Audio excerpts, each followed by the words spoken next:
Welcome to episode 4 of The Anxious Rambler. This is going to be the first episode on the Anxious Rambler feed. So we've done the previous 3 episodes on the Iconic Seasons feed, and as per usual, very Anxious Rambler-y.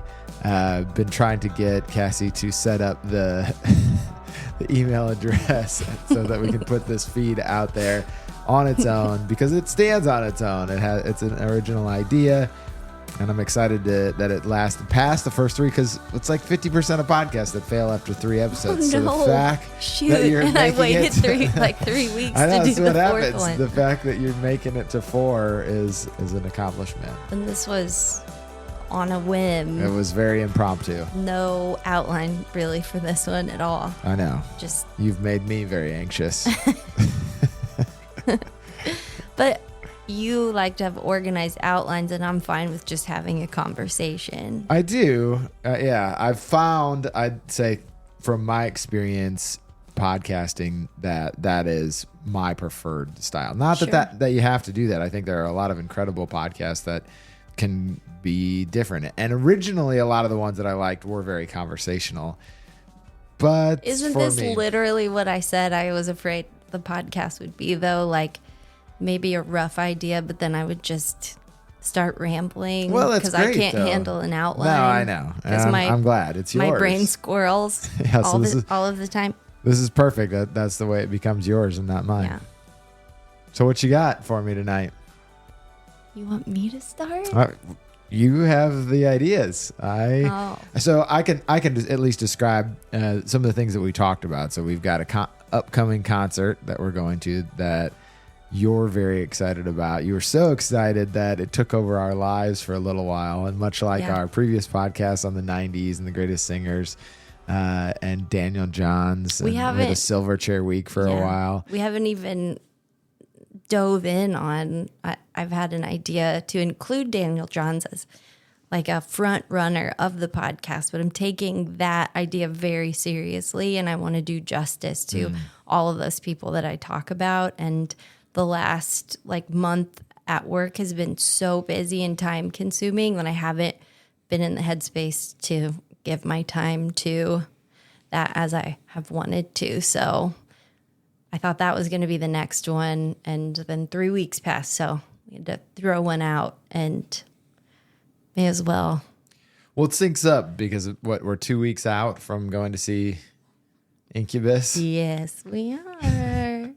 I think the first time I thought about Incubus since my run with them in 2001 to 2003 was when we saw Brandon Boyd on one of our favorite TV shows, Reservation Dogs. Yeah, White Jesus. Yeah, He is White Jesus. They humorously refer to him that he's a homeless person in Los Angeles. Come to find out. Yes, but he has the, I guess, what you would say is the imagined clothing of Jesus, because no one knows what he actually dressed in. Yeah, the imagined wardrobe. Sandals, the white robe. Exactly. Tall and thin. Yeah, and he's white. Shaggy hair. Yep. Right. Yeah. White Jesus. Yeah. Hence the name. Yeah. So we started talking about Incubus then. And I don't know if you knew just how into Incubus I was. No, I did not. We had talked about it and talking about music, but you're into a lot of bands though, so yes. I didn't realize the specific history of Incubus. I tend to I'll listen to a lot of music and a lot of bands, but there will always be someone as like a front runner during that time. And Incubus consumed a few years of my life. And it's interesting too, because it'll be a band like Incubus. I didn't really listen to any other bands that sounded like them and listened to them all of the time. So I almost only listened to Incubus solely for a period of time as well. Like no other bands? Hardly. Wow. That's surprising for you. I did not. During that time. I didn't expect that. We're talking like my senior year of high school, junior year some, but senior year as well. And my junior and senior year of high school, I devoted so much time to school. I was so worried about specifically wanted to get into one college and one college only. I didn't even want to apply anywhere else, but was, of course, by my guidance counselor, talked into applying to at least 3 schools or like 2 backup schools. Wise guidance counselor. And so I made sure I busted it my junior year. And then I also was very into track and set big goals for myself. And the group of female friends did not listen to Incubus or music that much. So I set it up for us a little bit. I don't think I I'm gonna cared pause for you. their music. Set it up for us a little bit, because what year is it? What would you describe? Because this band specifically, I think, has held on to a lot of its fans, as you're an example of. However, their sound has changed pretty dramatically from where it started. Within like even a 4 or 5 year period, it changed quite a bit. So set us up at least initially. What are you talking about? What do they sound like? What year is it? So I think the first album that I might have heard was Science. And that came out in 1997. I probably heard it in 1997, but I didn't realize. I think that my friend Spelly told me that you need to see what they look like because you will like the lead singer. And that's all he needed to say. And then between like Science and Make Yourself, I don't know if there were any music videos out from like in rotation on MTV, but then when Make Yourself came out, like Pardon Me, and I was done. So it was around like 1999 that I was fully in. And they had a very different look then, too, which is kind of interesting for this band, because they've had also different looks along the way. So before White Jesus, I started they looked very different. with the Brandon Boyd that had just shaved his head. So he had dreads before that. Okay. So he had just shaved his head. And then it began to grow. And then he had the shaggy hair, like 2000, 2001, which was the look at that time. But I think my high school friends were listening to like Dixie Chicks and whatever was on 96 STO, which is like pop music countdown. So TLC. Yeah, well, that was kind of middle school for me, elementary school, middle school. But my high school boyfriend, they were like into like went from like grunge to alt metal, and like they liked Korn and System of a Down, and so they liked early Incubus, but they continued to listen to them. So when they started to kind of shift from that like funk metal to like alt metal, like kind of blurring the lines of funk metal, alt metal, like I got into it as well. So my group of guy friends were not in the same group as my female friends. They were a year older than me. The boys were.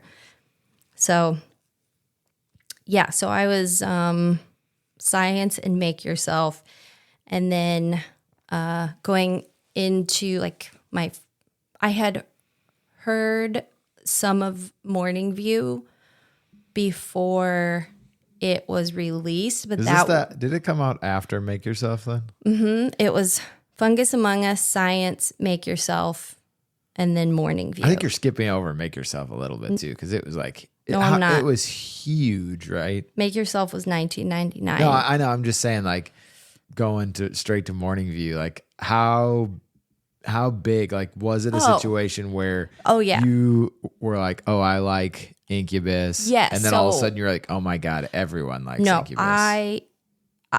Because you got into it right before they got huge, right? Around here, no. Oh, even Make People Yourself. didn't know. Oh. No, only my group of guys and those guys, that group of guys, like my high school boyfriend and his friends, they were like skaters and snowboarders, and so you they could be a Southern Indiana snowboarder.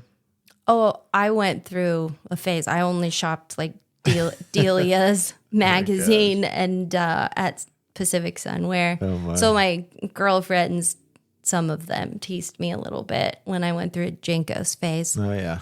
Yeah. They're back. That's all right. I still wear big jeans. Yep. They did come back. Who knew I was always ahead of the trend? But yeah, so when Make Yourself came out, I had listened to some of Science. I didn't go back to Fungus Among Us until Make Yourself. When I became like, Incubus was my favorite band. I got to see them when I was a junior in high school, but 2000. 1990. Yes, 2000, but Morning View hadn't come out yet. So Make Yourself came out in 1999. Okay. But yeah, so my mom let me go. I was a junior in high school. I played in Louisville. It's the Yum Center now. I can't remember what it was. And I can't remember who all played. It could have even been like, because I remember seeing Korn and Rob Zombie as well. So I think it might have been those three. Wow. Yeah. Quite a pairing. Yeah, but I got to take a friend, Emily, with me, but she was dating my cousin Aaron. So Emily was a cheerleader. So she got to sit with me. We had to sit in seats. It was all general admission, even the seats. And they weren't very full because everybody wants to be on the floor moshing. So, and then I went to a Warped tour in the summer, like on the lawn, and got to see them. And then, yeah, we're going then into my freshman year of college. So fall 2001, Morning View came out. And Emily was actually my roommate freshman year. And we obviously had very different tastes in music and everything all around, but we'd known each other for a very long time. And, you know, the room was like, you could clearly tell two totally different girls were sharing that dorm room. And I got a wall size. It was like 6 foot by 4 foot Incubus poster, and asked her, like, I'm going to ask you, but it is going up on the wall. So I had that up, and then I had a couple of other photos, and it was maybe like the first or second day after moving in the dorms. We all had dry erase boards on the outside of our doors, and there was someone had written a note on it that said, "You like Incubus? I love Incubus. Rachel room," whatever room she was in. And so I went down to her room because I'd found a girl who liked Incubus as well, right? And no friends at home that did. I had to always listen to it, the guys. And they're not like the hardest rock band in the world, which right. is kind of interesting. Yeah. And I think it was just a little too funky and alt and strange. And then by Morning View, it kind of became more like soft rock, rock. Did you feel like that they were selling out? No, I honestly describing a rock band at some points in the 90s as soft rock would have been an insult. Well, the Morning View, I'm talking about No, I understand. I don't think they're a soft rock band. I think that album kind of blurred all of those lines. There's jazzy sounds to their music. There's some techno sounds too, because they have the DJ as well. So yeah, I'm saying Morning View as an album kind of just blurred all of those lines. And I think that seemed to fit these guys from California that wear can I say pot smoking? I don't know what TOS seems is. Appropriate, yeah. They're surfers from California, and just seem like happy guys having fun, and we got to see a lot of behind the scenes stuff with Morning View, and just kind of goofy, and there was a whole lead up to it. So I, in my own way, got into Incubus probably with this album, and I had seen the songs from Make Yourself. And Dig was really big. I was learning to play guitar. guitar. What's that? Oh no, sorry. What is it? Dig is Slater. No, what's the light acoustic grenades. one though? Oh, Drive. Drive. Yes, Yeah. sorry. Drive. I was learning to play that on the guitar. Oh, yeah. Obviously not well since I can't remember the name.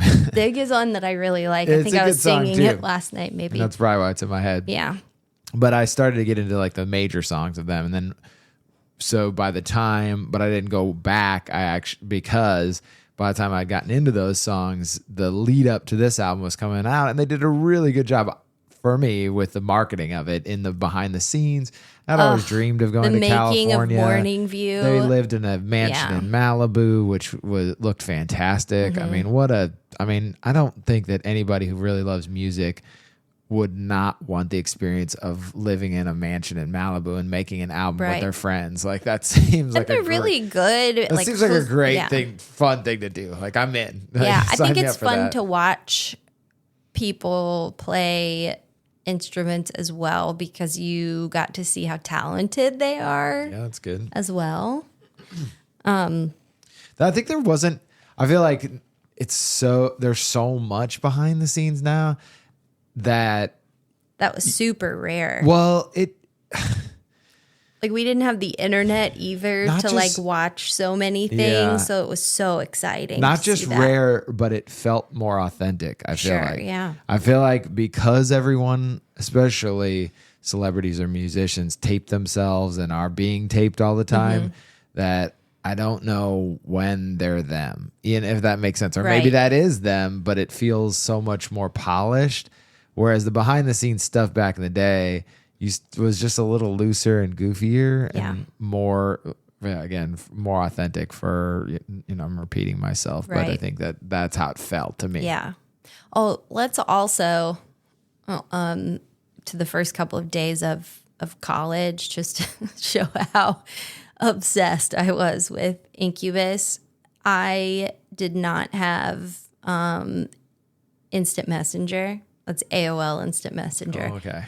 And so whenever we were all meeting each other we were in the Forest A West Tower, and all of the Forest A West girls. Shout out to Indiana University. We were Forest 7A is what we called the floor. Like, I'm in Forest 7A. And yes. And yeah, everyone was like, oh, what's your AIM? What's your IM name? What's your IM name? And I was like, what's IM? Because my parents they had a computer, but it was like dial up and everyone shared it. And I didn't really use it, And so someone helped me get set up. And they're like, you have to have a screen name. And so, I'm trying to put Cassie in. And it's like, this name is taken. Choose another name. And I was like, What? I So don't there's another know. Cassie? I don't know, like Cassie Hoosier. I don't know. Cassie H. No, This is all new to me. And I was like, well, what do you like identify with that like go with your name? Like, are you like Cassie B-ball, Cassie? And I'm like, I like Incubus. So my instant messenger name was Incu-Cass. Classic. And I came to be known on Forest 7A West as Incubus. So you're like Kobe. You gave yourself your own nickname. Yeah, I'd get off the elevator to go to the room, or and I'd hear Incubus, and then I'd be like, yeah, and it would be someone on my floor.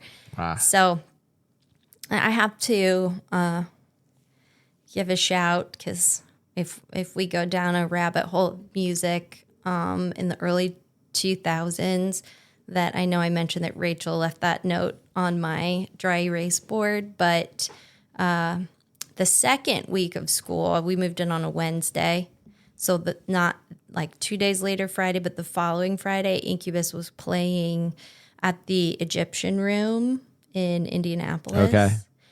And just thinking about seeing them at the Egyptian Room right now just blew my mind. But I had tickets like for quite a while to go to that with my like then high school boyfriend, I think. I imagine that's probably who I went with. And Rachel had told me she was going with Anna, who also was on our floor and she went to high school with, but was not her roommate. And so I had met Anna. Anna seemed quiet to me then, but come to find out, Anna was just high all the time. So we went to that show. I don't even know if it was on a Friday. I think it was a school night, actually, maybe like a few days into the next week. And I got back and there was a message on my board, come talk to me tomorrow, Anna. And that was it. Then Anna became my very best friend, my partner in all things Incubus. And it's been 23 years, and Anna and I get to see them together again. You're back. In 2 weeks. Yeah. So, yeah.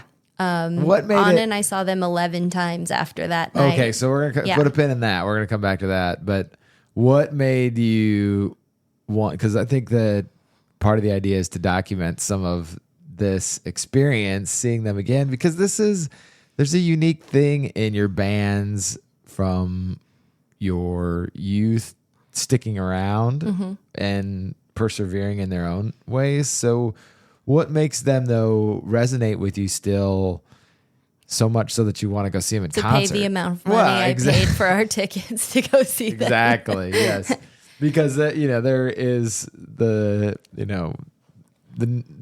new band excitement that you have when you first discover a band and when they're young and they capture something, but it's not every band that you stick with. There's a lot of bands I'm sure you could rattle off that you're like, yeah, I don't know if I would go see them live. I mean, if you happen to see them, you'd be fine, but you're not going to seek them out. My brain's firing off so many things. So hang in for this journey, because there's probably going to be a bunch of exits and hopping back onto the main highway of of this, what I'm about to say. So while I started listening to Incubus in high school, I do not associate them with high school. I associate them with my first year and a half of college and Anna. And that my freshman year of college I have a few points in my life where I can say were some of the best times of my life, or times when I really felt like, oh my gosh, this is the person that's been buried deep down inside of me my whole life.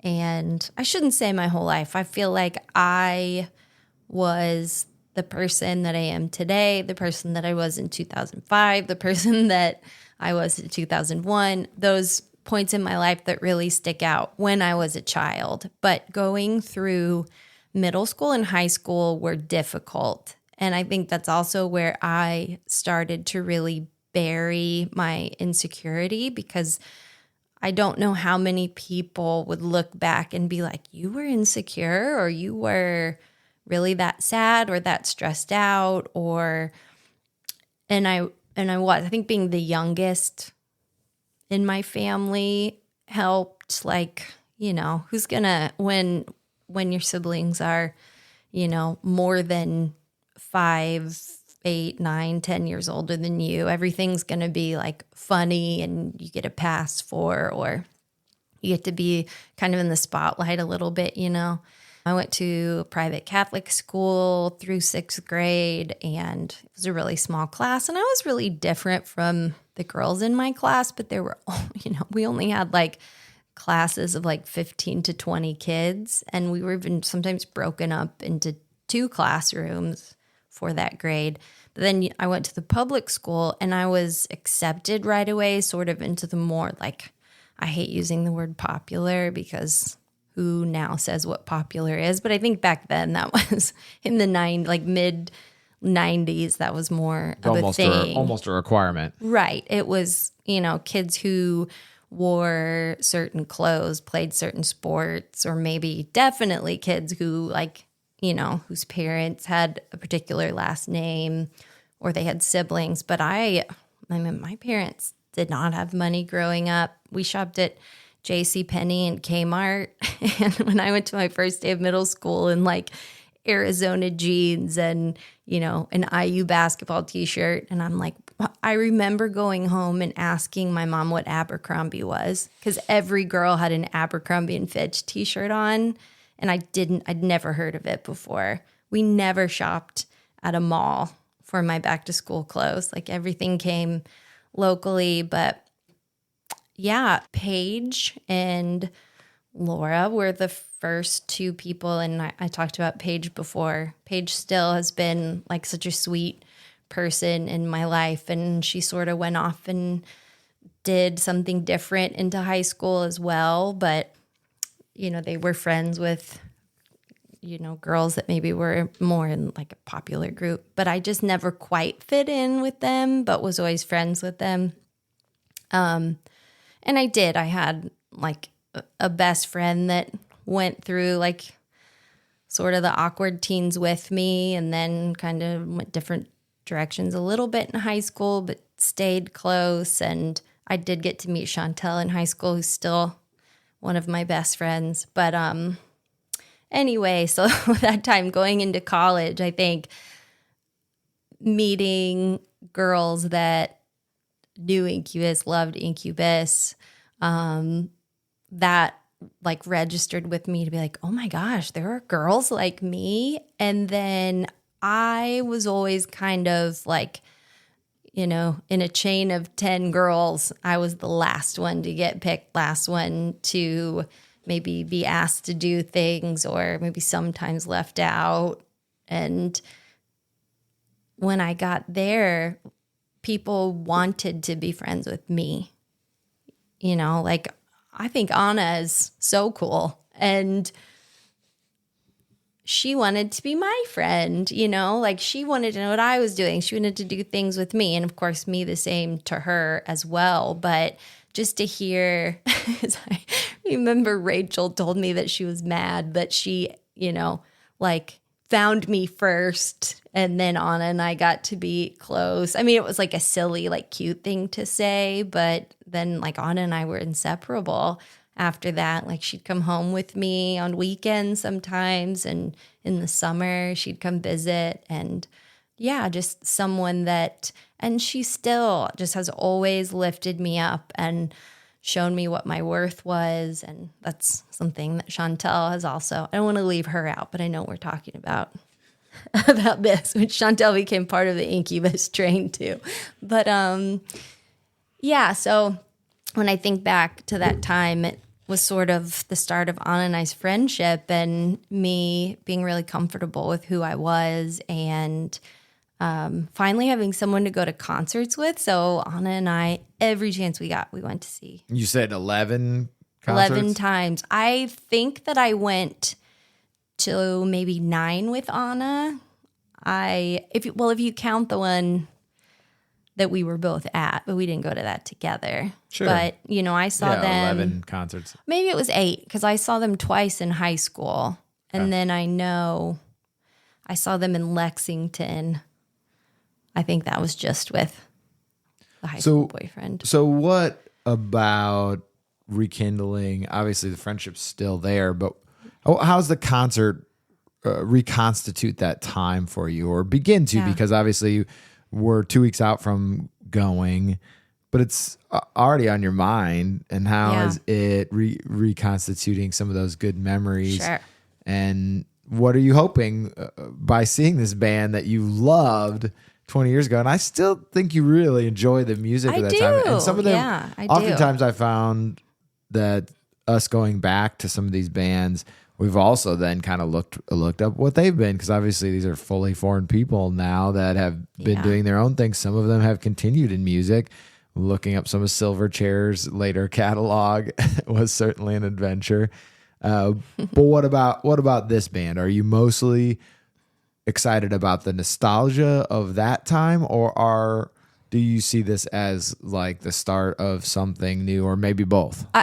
Both, for sure. I think both. So Anna has been someone, like I said, that has not wavered in love for me, nor I for her. And we she was in our wedding, of course, but we went like many years without seeing each other, even though we kept in touch. But we both just got busy. She was in law school and then started her career as a lawyer, and we kind of moved around. And then I went back to school here and then started a new career twice. And, over the last like 5 years, we've really made an effort to try to see each other when we can. And instead of like the random check-in, you don't have to wait to call someone till you have time to have an hour conversation.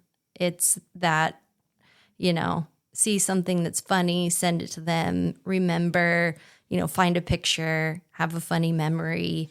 And I think we're better about doing that stuff now. And I also, that I have mentioned in the previous 3 podcasts, that I think I hate saying the last 5 years because the last 4 years have been good, but, between like 2014 and 2019 were some of the hardest falls that I've ever had personally and with my mental health. And I had to really evaluate the people around me and my circle. And sometimes instead of being able to pick myself up, I really focused on what people thought of me and why I wasn't hearing from certain people, or things that would get back to me that other people said about me. And Anna just was always a person that, and Anna and Chantel were just people that didn't care about anything other than, I think those two got to experience the purest form of my soul and who I am prior to meeting you. As you point at yourself, like, what? Prior to meeting you. And also are 2 people who don't really care what other people think, because when you know someone and love someone and care about them, you don't care what they've been through in their darkest time. You love them and you pick them up. Like Chantel has always said, I don't care what you're doing when you're at your lowest. I want to know what has happened to make you feel this way or make you do it. Everybody else worries too much about like, oh man, she's, losing it right now, or she's unhappy, or this is happening. And I don't know if I want to associate myself with that. And it's who cares about what? Like, we love this person. Why is this happening? And we need to be there. And those are people that have always been that way with me. So I told you I was going to go off in a million different directions. So that time was like 2001, early 2002, was a time when I was just truly so like excited and happy and really coming into my own, and had made this new friend that was sharing those experiences with me. And we had so much in common, but also enough differences that like we were both really, I think, interesting to each other. And in the last like 5 years, I think we've also made more, a greater effort to remember how special we are to each other. And and we have, visited with each other more frequently in the last couple of years. And so always talk about like, let's see each other, let's figure something out to do. And of course, this year, Incubus, which was where we started, not only are they on tour, but the tour is they're performing Morning View in its entirety. So it just seemed like kismet, I guess, So I was bringing up, and I wanted to talk to you a little bit about the re-recording of this. You hinted at that, and that's part of the reason for the tour and the concert that we're going to is like Morning View plus the hits.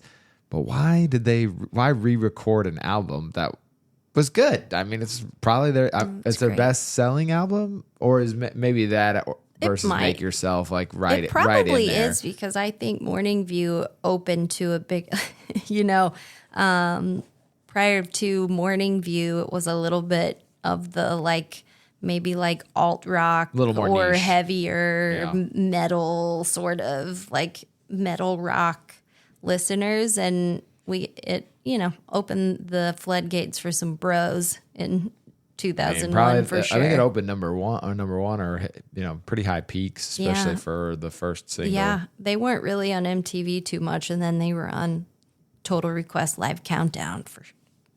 So one of the things I find interesting about the Morning View album is that they decided to re-record it, and I didn't know this, but you introduced me to some of the new recordings, which are really good.